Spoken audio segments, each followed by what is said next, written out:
Ito, may project tayo rito na spool.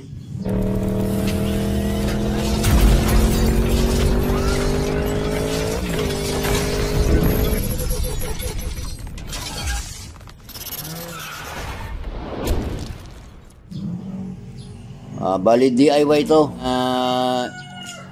Kitkiran ng fishing nylon, fishing line para sa handline fishing. Ipapakita ko sa inyo kung saan ko kinuha to.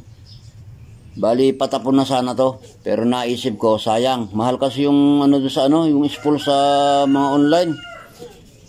Yung ganito kaliit mga 6 inches, nasa 70, 75 hanggang 80.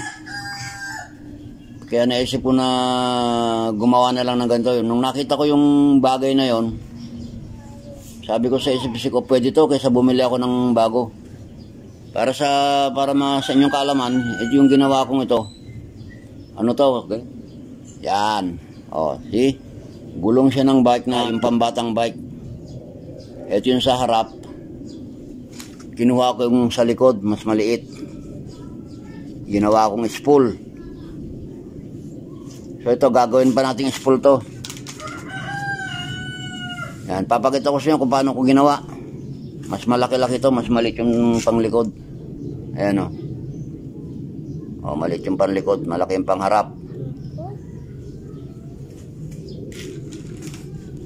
So sana samahan nyo ako mga diskarte hanggang sa magawa natin to para sa mga doon sa interesado sa ganito. Imbis na bumili sila ng bago, bumili sila ng mahal, doon na lang sila sa mura. Pero kung maingat kayo, taon ang bibilangin to bago masira. Kailangan mo natin tanggalin to. Pedal niya, tapos tong goma. Saka natin linisan tong niya, paligid niya.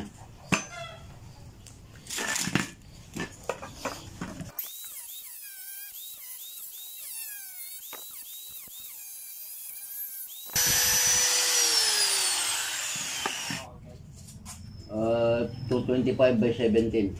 225 hanggang? 225 by 17. Okay. Hindi mo makita nih.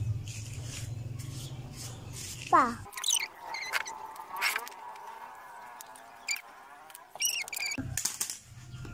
Ay. Ada kulun. So, tatanggalin na lang natin itong mga brace niyang to. Yan. Tapos itong mga spike. Tatanggalin din natin itong mga spike niya.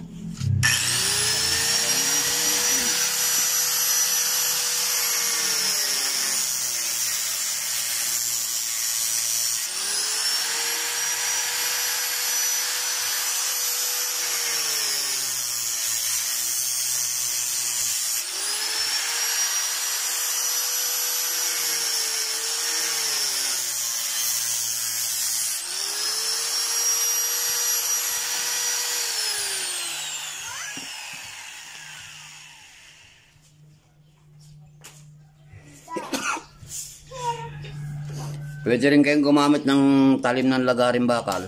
Tanggalin nyo lang yung pinakabahay niya, tapos yung solo talim lang para madali. Malambot lang naman to. Pero wala akong talim ng lagaring bakal. Kaya grinder ang ginamit ko, tapos place na lang.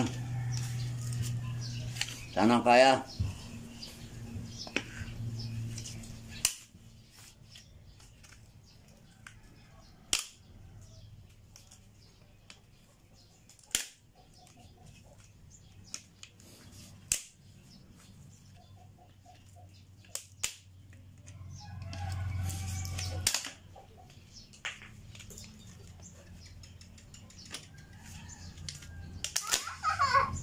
Dua na pinas.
Dilinisan na lang, konting linis na lang yan, tapos tanggal.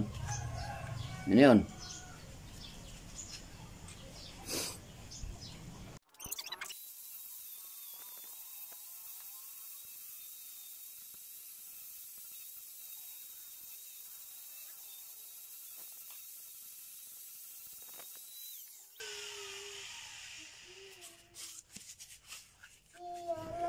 So yan, okay na, makadiskarte. Bali, ito lang spec ang tatanggalin natin. Yan. Bali, 4 yan. Pag matanggal yan, konting linis, okay na. Para matanggal itong mga mancha-mancha niya, kuskusin nyo lang ng kutsilyo yan. Ayan o, puputi na yan. Madali lang.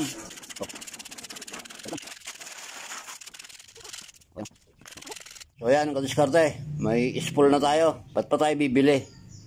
Kung meron naman tayong mapupulot dyan na konting tiyaga lang sa paglilinis, magkakaroon ka na.